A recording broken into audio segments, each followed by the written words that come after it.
PNUD apresenta planos de trabalho conjunto para o ano 2017. DRON apoia os trabalhos do projeto das mudanças climáticas. Programa Nacional de Abastecimento de Água Potável e Saneamento do Meio Rural, Horizonte 2030. GIM voltou aos trabalhos nas estradas.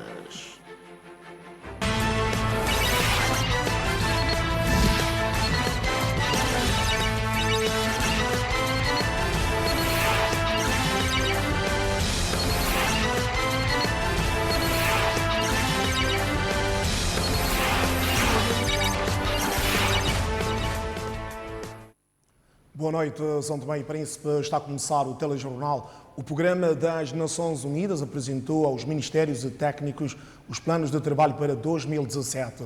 As atividades vão incidir em 3 áreas: crescimento económico, resiliência, coesão social e boa governação.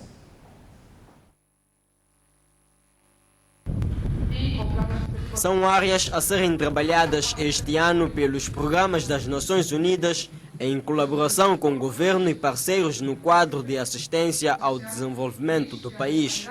Para estes 3 sectores, crescimento econômico e resiliência, coesão social e boa governação, as atividades estão orçadas em cerca de 14 milhões de dólares.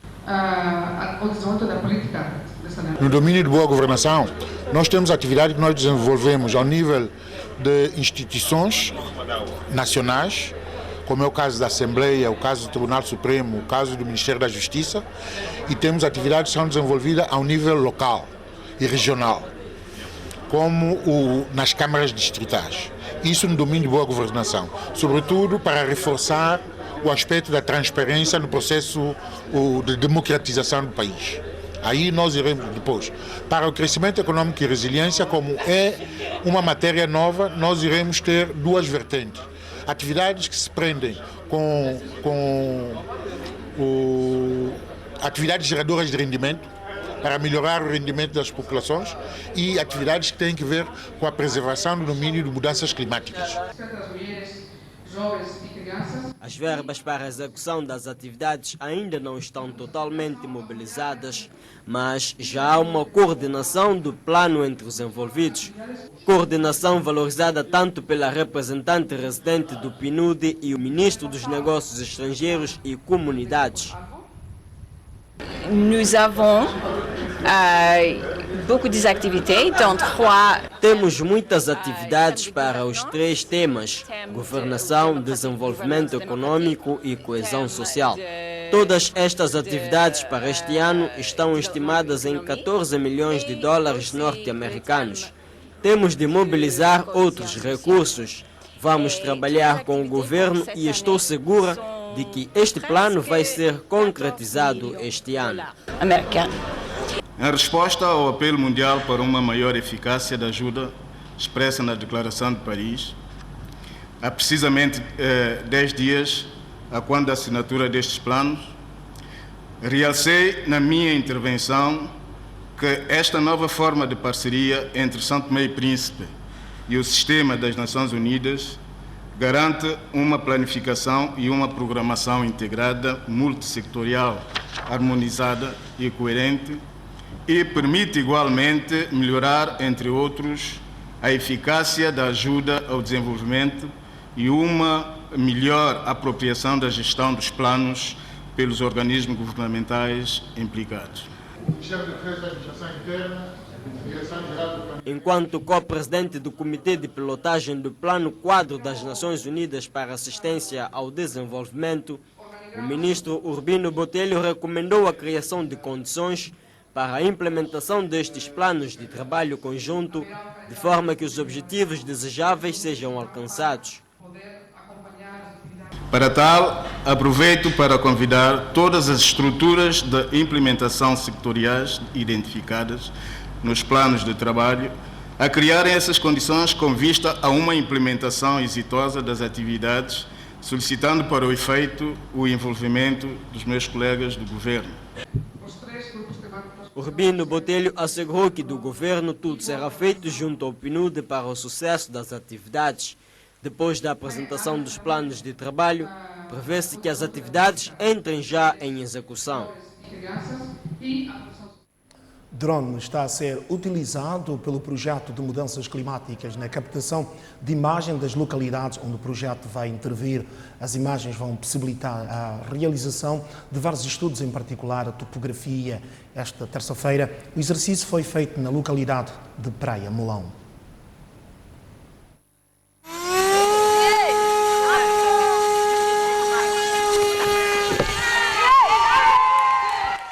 Em 15 minutos, o drone sobrevoou uma área de 15 hectares e fez 154 imagens que vão possibilitar a topografia de toda a zona de Praia Melão. Aqui vai ajudar o Departamento do Meio Ambiental para ver depois dos problemas de inundação, por exemplo, para ver um modelo 3D se fosse uma chuva forte. Podemos ver, podemos acessar, podemos ver antes quais são as zonas de risco. Estão previstos estudos geomorfológicos para conhecermos a geomorfologia, vamos conhecer a evolução da erosão costeira, nós vamos conhecer os estudos hidrogeológicos também da zona, vamos fazer mapas bactimétricos, ou seja, para conhecer qual é a topografia do mar também. E estas imagens que vamos recolher agora permitem-nos, portanto, conhecer a real situação do terreno e também nas áreas de pouca acessibilidade.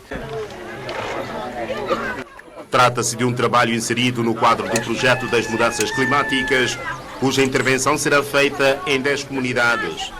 Aqui já se fez ontem em Rio Grande, Malanza, vamos fazer, portanto, em Praia Gamboa, Praia Loxinga, Praia Cruz, Micoló, Abade e Praia Bura no Príncipe.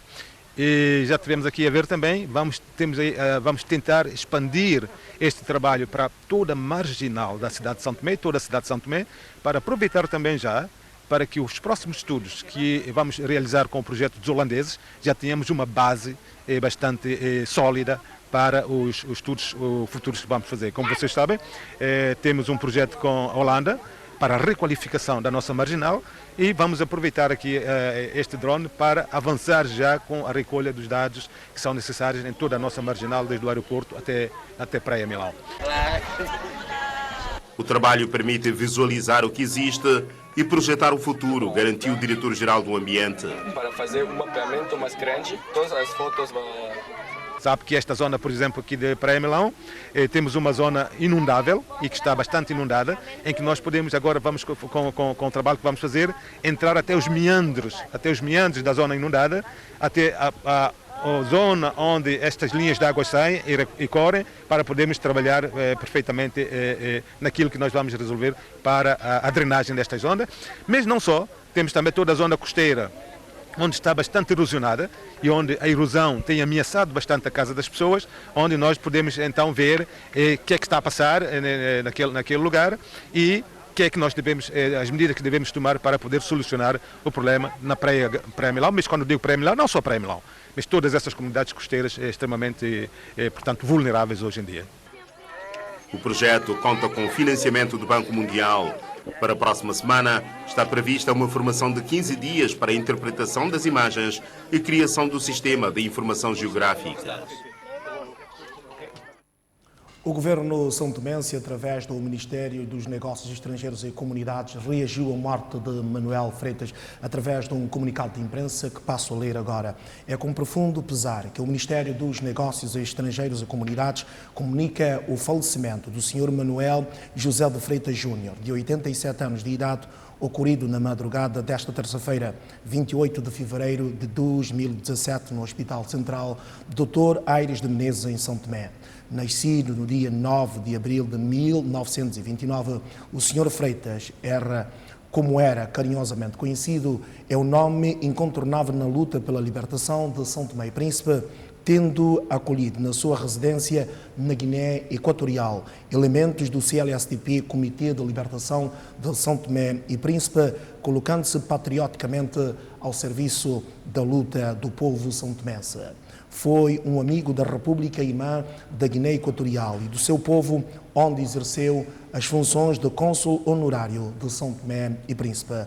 Prestou de maneira abnegada apoios diversos a diferentes gerações de cidadãos são-tomenses naquele país, tendo sido especialmente um grande facilitador da sua integração.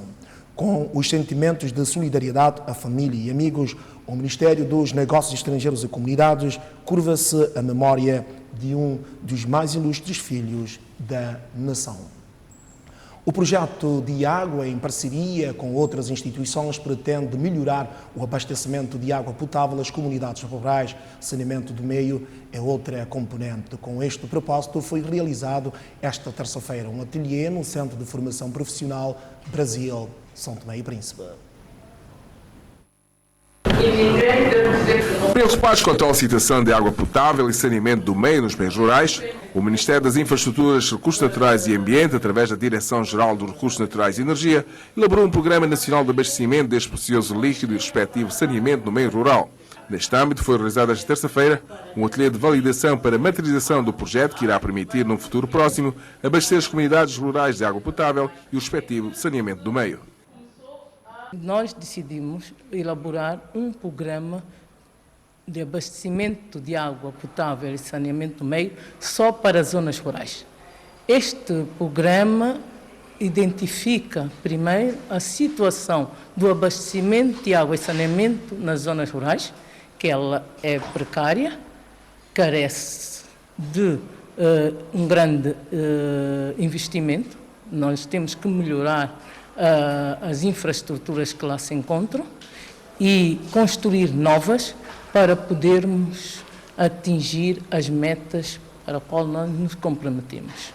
Atualmente, os Objetivos de Desenvolvimento Sustentáveis dizem que se deve garantir a água e o saneamento do meio para toda a população. Em termos globais, o estudo visa a elaboração, através de uma metodologia concertada e participativa, de um Programa Nacional Integrado de Abastecimento de Água Potável no horizonte de 2030, que integra as diferentes formas de utilização de água no meio rural. Este desiderato encontra igualmente reflexo no 5º domínio de intervenção definido pelo atual presidente do Banco Africano de Desenvolvimento, o Sr. Akinwumi Adesina, para a transformação do nosso continente africano. Este tem a ver com a melhoria de qualidade da vida para a população em África, de um modo geral, através de melhorias no fornecimento de água potável e no acesso ao saneamento, aliado ao reforço de competências essenciais, ao reforço do sistema de saúde e da criação de emprego, visando um crescimento inclusivo. Este programa que hoje vimos aqui validar constitui um documento de orientação-chave para fazer face às necessidades de acesso à água potável no meio rural. Nele estão contidas ações concretas que irão concorrer para a gestão sustentável dos recursos hídricos e para o acesso universal à água potável e ao saneamento. É a premissa do 16º Governo resolver as questões de abastecimento de água e saneamento do meio para toda a população, em particular as zonas rurais, que têm sido mais usadas neste assunto. Esta ação é o resultado evidente do compromisso assumido pela cooperação internacional, que consagra para o efeito uma parte importante dos recursos financeiros para a gestão integrada dos recursos hídricos, para apoiar os Estados africanos na realização dos Objetivos do Desenvolvimento Sustentável. Como sabemos, assegurar um abastecimento adequado de água potável e saneamento no meio rural impõe uma reforma institucional com um enfoque particular no reforço de capacidades a nível central, distrital, regional e comunitário. Impõe também uma mudança de atitudes através de uma melhoria na gestão de boas práticas de higiene e uma participação social. Minhas senhoras e meus senhores, várias foram as atividades de concertação ao nível nacional que culminam num Programa Nacional de Abastecimento de Água Potável e Saneamento no Meio Rural. O referido programa proporcionará políticas e projetos detalhados que visam a melhoria do acesso à água potável, ao saneamento e à higiene de forma equitativa nas zonas rurais para todos até 2030. Almeja-se com sua implementação a diminuição da defecação ao céu aberto, tendo em conta que o país atingiu em 2015 uma taxa de 66%, fato que merece uma especial atenção, pois esta prática compromete a qualidade dos recursos hídricos através da contaminação e a poluição. É de todo o interesse as discussões que vão ocorrer neste evento contribuam para definir soluções técnicas mais apropriadas. Os estudos de viabilidade foram feitos pelo Gabinete de Estudos Study International. O presente projeto tem como objetivos dotar Santo Tomé e Príncipe de um Programa Nacional de Abastecimento de Água Potável e Saneamento no Meio Rural no horizonte 2030. Reiniciaram hoje os trabalhos do GIM, Grupo de Intervenção e Manutenção de Estrada. O diretor do Instituto Nacional de Estradas, Nelson Cardoso, acompanhou os trabalhos que são suportados com o financiamento do Estado de São Tomense. Pelo menos 1.500 pessoas estão associadas ao projeto GIM.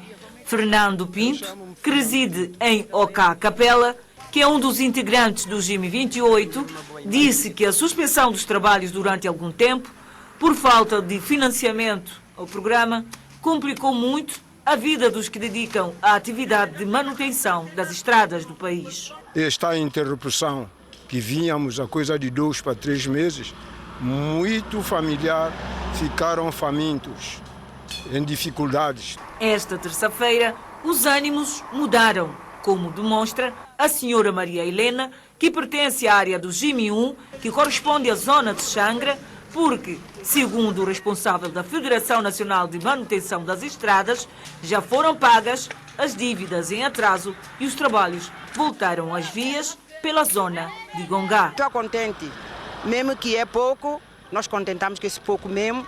Eu fico a gostar como o GIM começou, outra vez com nós, para continuar leve, como nós estamos habituados. Desde 2015 que estamos a trabalhar em parceria com o Estado, mas a questão financeira é que faz-nos conhecer algumas travagens. Mas nesse momento nós assinamos um contrato para 10 meses, que sai de 1 de março, que é amanhã, que hoje é somente a abertura, 1 de março, que começará amanhã, até 31 de dezembro. Nelson Cardoso, o diretor do Instituto Nacional de Estradas, que acompanhou no terreno o arranque dos trabalhos, falou do programa deste trabalho.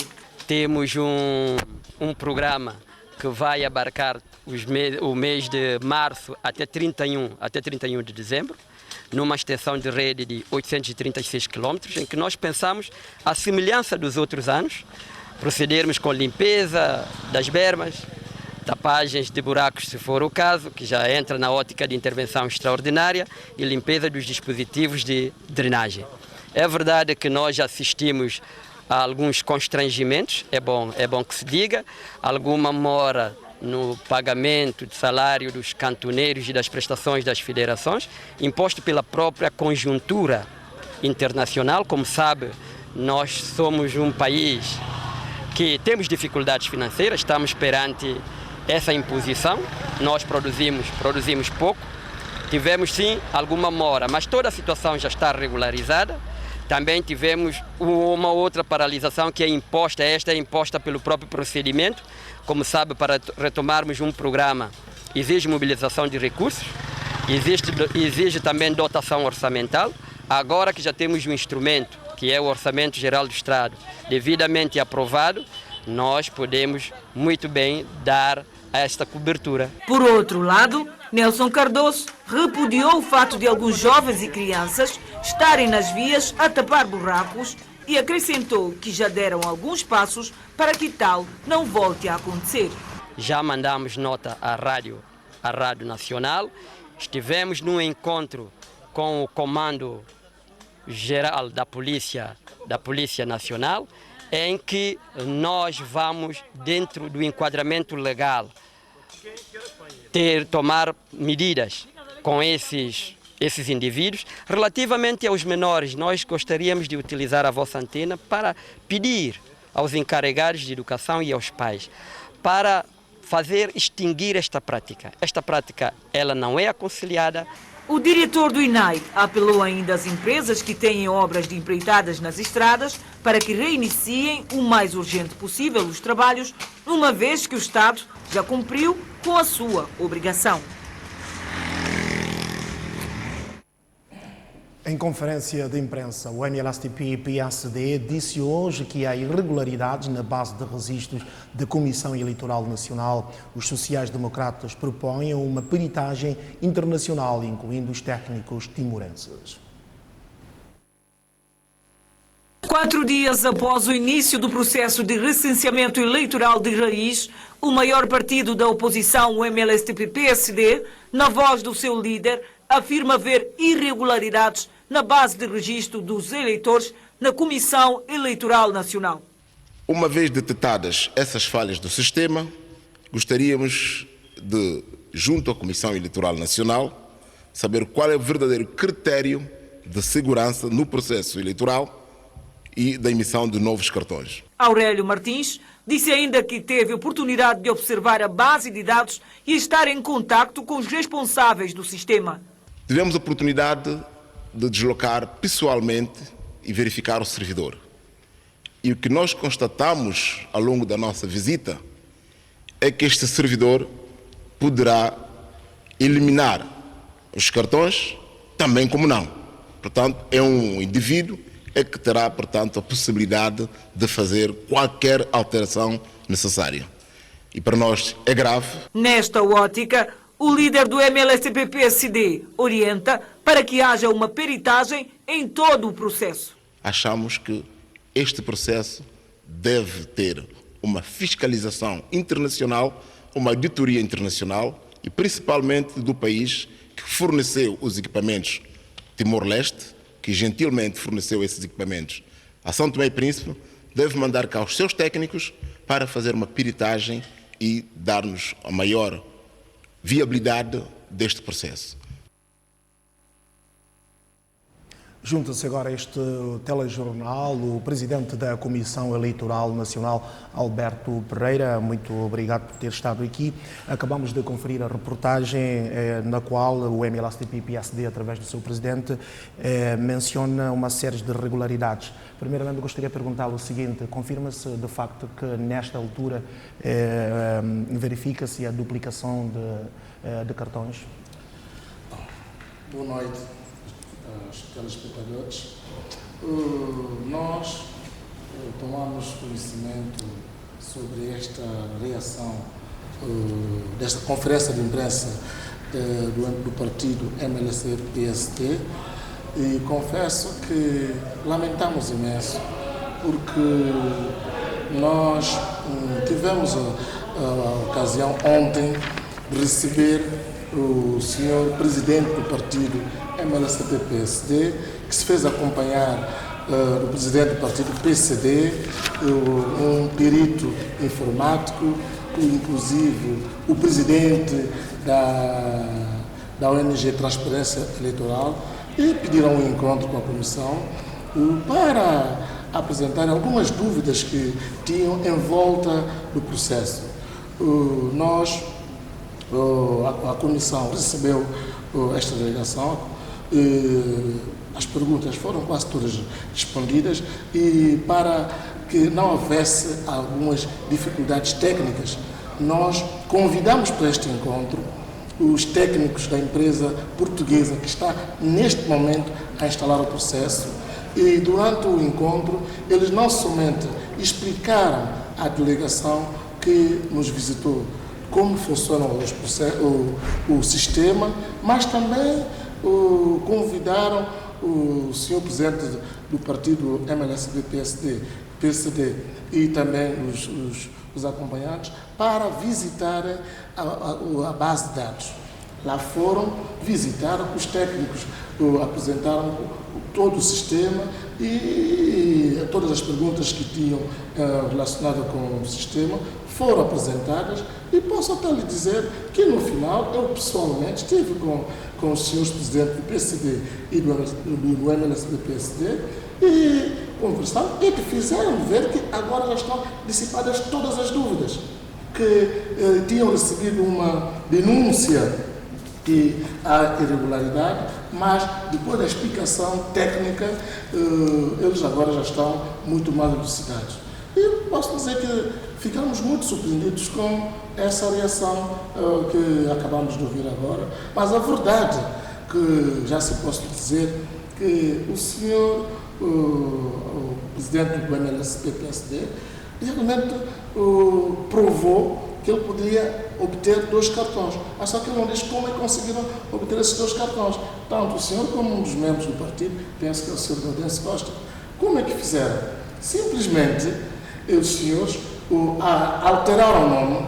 Posso dizer que, por exemplo, o senhor presidente do MSP fez o seu primeiro cartão e em seguida fez um segundo com a autorização do técnico que estava lá a licenciar, que para começar, ele nem tinha autorização para fazer isso. Mas só para poder dissipar as dúvidas também dos telespectadores que estão a nos seguir, o dirigente do MLSTP-PSD, o Gaudêncio Costa, que fez estes cartões, foram em diferentes brigadas ou no mesmo local? Acontece o seguinte, ele na mesma brigada fez o primeiro cartão. Sim. E em seguida ele pediu autorização ao agente que fizesse um teste.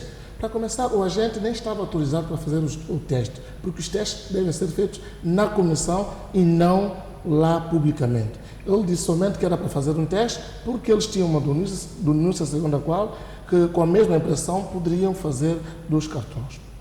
Então, foi assim que o senhor Gaudêncio, inclusive, apresentou um segundo nome, que é Manuel Afonso dos Santos, e o senhor Aurélio Martins apresentou o segundo nome como Antônio José, com um número de bilhete de identidade totalmente trocado, com uma data de nascimento também trocada, e assim eles conseguiram fazer o segundo cartão para provar que poderiam conseguir o tal cartão. Mas o que eles não sabiam, mas agora já sabem, é que o novo sistema, está constituído com 2 tipos de filtros.